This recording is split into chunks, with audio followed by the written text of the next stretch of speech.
Hi, my name is Carin Weiss-Krolikowski, and I'm a founder and partner here at firmTRAK Solutions, and I'm here with my partners Richard Marble and Ryan Oltman. And we'd like to have a brief conversation about goal setting.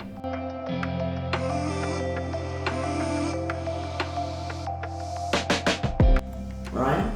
Yeah, especially with the end of the year coming up, it's a good time to evaluate your current goals and whether or not you've reached them, as well as look forward to the next year, 2025, and decide what type of goals you want to set for your business, yourself. And we ran across this article from PricewaterhouseCoopers that actually discusses the type of goal setting you might want to implement and how that can help you achieve your objectives and be more successful in getting to where you want to be in your business, life, wherever. So a couple of the bullet points here from the article were: number one, small goals drive big success. And the personal anecdote they share is Michael Phelps. He was a goal setter from ripe old age of 8 years old, and that was part and parcel of him becoming the most decorated Olympic swimmer in history, because he had that goal-oriented mindset from the beginning in a very early age. And focusing on small daily goals as opposed to large milestones increases, according to the research in the article, improvement in achieving your goals by 34% in some cases. Rich, what did you see in the article that you thought was interesting?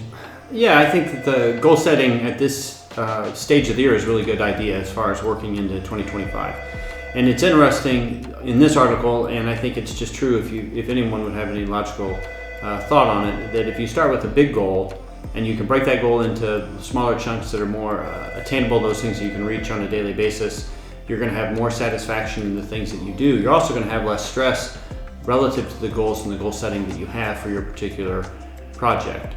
So I think goal setting is helpful from a high level, but then breaking the goal down into manageable daily tasks for you and your team to complete helps you lead your way to actually achieving the goal. And it also allows the team to build confidence on a daily basis that they are actually moving the row or moving the needle more towards the goal and the completion, so they have a more sense of satisfaction and success in what they do on a daily basis.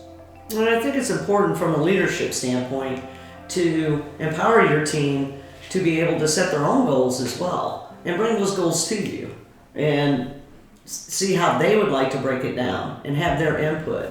Sometimes the best leaders let the team make their choices as well. Right. Empowerment of the team typically will lead to greater results. I agree, 100%. And far more motivation.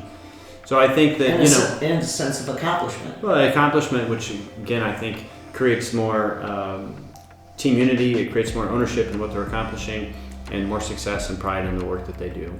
So go ahead. And then one other thing I just wanted to point out in the article, along with your goals, they thought was a big driver of success was having some sort of visual metric to interpret whether you're meeting your goals or not, and sharing those with the team. So, Rich, you have the same philosophy when you developed your application for attorneys and having a dashboard where they can visualize their business data.